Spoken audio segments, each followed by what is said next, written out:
If you can't tell me exactly where every dollar went from your last paycheck, listen, you're going to stay broke. And it's not your fault. There's one simple, boring habit that decides whether you build real wealth or stay stuck in the paycheck to paycheck cycle for the rest of your life. And it has almost nothing to do with how much money you make. In fact, one of my students, they were earning over $200,000 and still broke until we ran her through what I'm about to show you. I'm Mark Russell, former Vanguard advisor, paid off over $80,000 in debt to figure this out myself. And before I walk you through it, you need to understand why most people fail the second that money hits their account. Because this is the foundation of every money decision you'll ever make. So let's get into it. Step 1, give every single dollar a job. And basically what that means is before you spend a penny of that paycheck, every dollar already has somewhere to be. Some people call it a zero-based budget. Income minus all the jobs you assign equals zero. Not because you spend it all, it's because you assigned all of it. And there's no mystery money sitting in your account waiting to get swiped because you decide to go out on a Friday night. But before you assign anything, you gotta know your real numbers. So let me walk you through how this looks. Say your take-home pay is $2,000 every 2 weeks. So $4,000 a month landing in your account. Your fixed bills, rent, car payment, car insurance, phone, minimum debt payments, subscriptions, all that adds up to $1,600 a month, which means about $800 of this paycheck is already covering half of those. Then you go and you pull up the bank statement from last month and your variable spending, groceries, going out, gas, that random Amazon order, because we all have them, was around $1,000. So roughly $500 from this paycheck for the next 2 weeks for day-to-day life. That leaves you with $700 from this paycheck. That's actually flexible. Now here's where most people lose. They let that $700 just sit in a checking account and disappear by next Friday. But you my friends, you're not doing that. You're gonna be deciding on the purpose of that money before the money even moves. And you're gonna tell your dollars exactly where you want them to go. Maybe $300 goes to extra debt payments. Maybe $250 goes to investing. Maybe another $150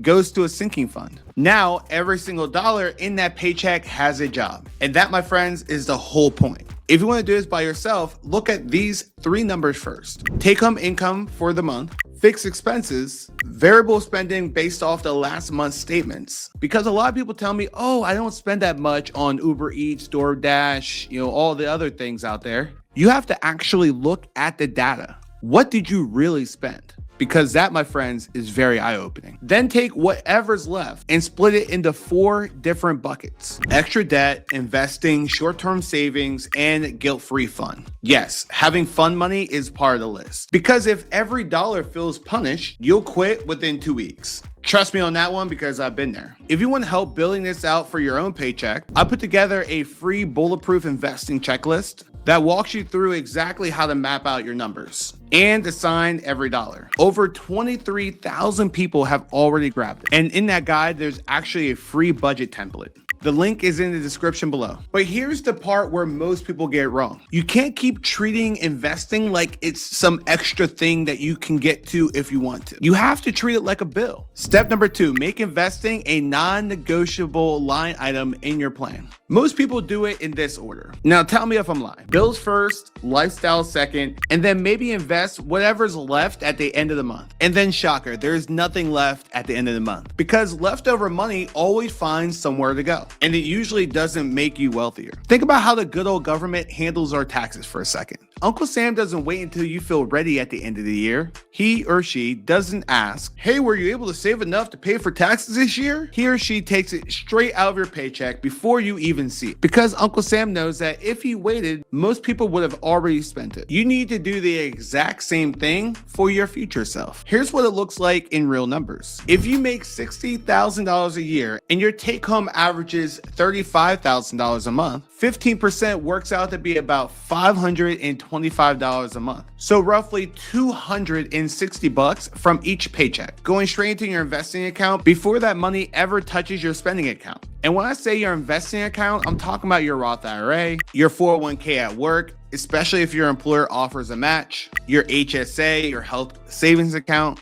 if you have a high deductible health plan, or a brokerage account at Fidelity, Vanguard, T. Rowe, Schwab. There's plenty of options out there. Just pick one and start. If you want to do this yourself, pick a starting percentage. Even 10% is totally cool. Treat it like a bill. It comes out right after rent and lights, not after brunch and impulse buys. And listen, I know some of y'all are thinking, Mark, I don't make enough to invest right now. So a couple things. There's no income floor for any of this. When I was paying off $80,000 of debt, I was still investing every single paycheck. And not a lot at that, because my goal was to build the muscle, build the habit. And frankly, you can start investing with just $1. Now, if you really want to stop feeling blindsided by random due dates, you've got to line up your bills with specific paychecks. And this is where I want to tell you about a client of mine. Step 3, match every bill to a specific paycheck and pay it the moment that the paycheck hits. I had a client come to me. We'll call her Dr. Janny. She's making $200,000 a year, single mom, 1 son,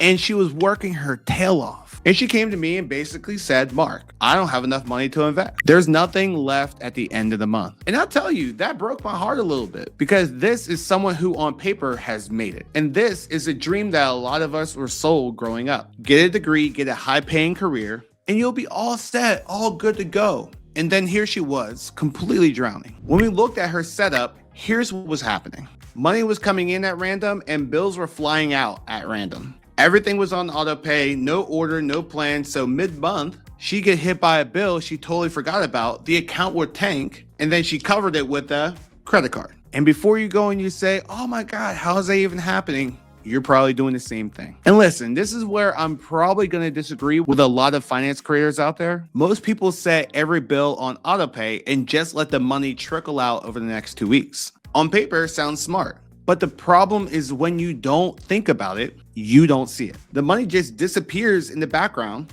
while you keep swiping your debit card like the account is full. The fix is 2 things. 1, line every single bill with a specific paycheck. 2, pay or schedule those bills on the same day the money hits. Here's how it works in practice. If you get paid bi-weekly, you get paid 2 paychecks per month. Don't treat them like one lump sum. Treat them like 2 separate operations. Paycheck 1 covers the bills in those first 2 weeks. Rent on the 1st, phone on the 5th, car insurance on the 10th, and paycheck 2 covers the second half. Utilities, gym, subscriptions, your minimum credit card payment. Every paycheck has a mission. Nothing is a surprise. And so that's exactly what we did with Dr. Janny. We sat down, listed every single bill with a due date, matched them to her 2 paychecks, paid them the moment that the money hit. We canceled stuff that we didn't need, including a $100 a month car wash subscription that she wasn't even using. And don't judge, you probably have a bunch of things that you're paying for that you probably don't use either. And I'm not gonna lie, when she came to me a few weeks later, I almost got choked up, because she went from I have nothing to invest to having close to $3,000 a month in extra cash flow. $3,000. Same income, same job, same kid, different system. That's what happens when you actually run the play that's supposed to be ran. If you want to do this yourself, list out every bill, write down its due date, assign it to a paycheck. On payday, before you do anything else, you knock out those bills. Now you know exactly what's left for spending, saving, and investing. The last piece is the one that quietly destroys most people's plans. Step 4, control your day-to-day spending so your credit card stops acting like a second paycheck. Most people listening right now, you can probably list out how much you pay for your rent in your sleep. But if I was to ask you how much you spent on food last month or last week or over the weekend,